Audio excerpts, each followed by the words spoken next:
মোজাহার ভাইয়ের উদ্দেশ্যে বলতে আছি, তারে মিন করে কোনো খারাপ কিছু বলতে আছি না। সে আমাদের কন্টেন্টের ওস্তাদ মোজাহার ভাই। কিন্তু আমরা ছোট কন্টেন্ট ক্রিয়েটর কামরান হোসেন, আমরা যদি আমরা তাদের তো 4 মিলিয়ন, আমাদের যদি 1 মিলিয়ন ফলোয়ার হয় তাহলে এইরকম একটা ব্যবসা প্রতিষ্ঠান দিয়ে দেবো। যদি গরিব লোক হয় আর যদি ধনাঢ্য ব্যক্তি হয় তাহলে এই পরিমাণে একটা গিফট করা হইবে তারে। সে তো একজন আরে হুন্ডা দিতে আছে, যদি কোনো গরিব ছেলে এই হুন্ডাটা পায়, দেখা যায় ওই বাইক চালাইতে সে অ্যাক্সিডেন্টও করতে পারে, তার তেল কিনবে, সেই তেল কিনে দেবে কি?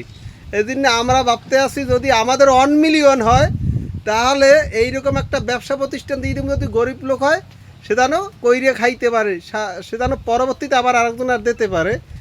আর আমরা মোজাহার ভাইয়ের ভিডিও দেখছি, সেই ভিডিওতে দেখছি যে সে যে ভিউ কামাইছে এই কদিন এই বাইকের উদ্দেশ্যে যে কয়টা কন্টেন্ট বানাইছে এবং সে যে ভিউ কামাইছে সেই ভিউ দিয়েই ওরকম বাইক 2-1টা হয়ে যায়, 2-3টে হয়ে যায়। সেই ধরনের ভিউ কামাইছে এবং সাবস্ক্রাইবার করছে অনেকে। কত সুন্দর, এত বড় একজন কন্টেন্ট ক্রিয়েটার, সে ইনকাম দিয়েই দিতে আছে, সে কিন্তু নিজের গাইড দিতে আছে না, ইনকাম এবং দ্বিগুণ করছে। এবং আমরা ছোট কন্টেন্ট ক্রিয়েটর, কিন্তু আমরা 1 মিলিয়ন হইলে এরকম একটা ব্যবসা প্রতিষ্ঠান দিয়ে দেবো যেন সে খাইতে পারে। এই জন্য আজকে সে 15 তারিখ লাইভের মাধ্যমে মোজাহার ভাই বাইক দেবে, দেখতে খুব ভালোই লাগে, পাইবে তো একজন।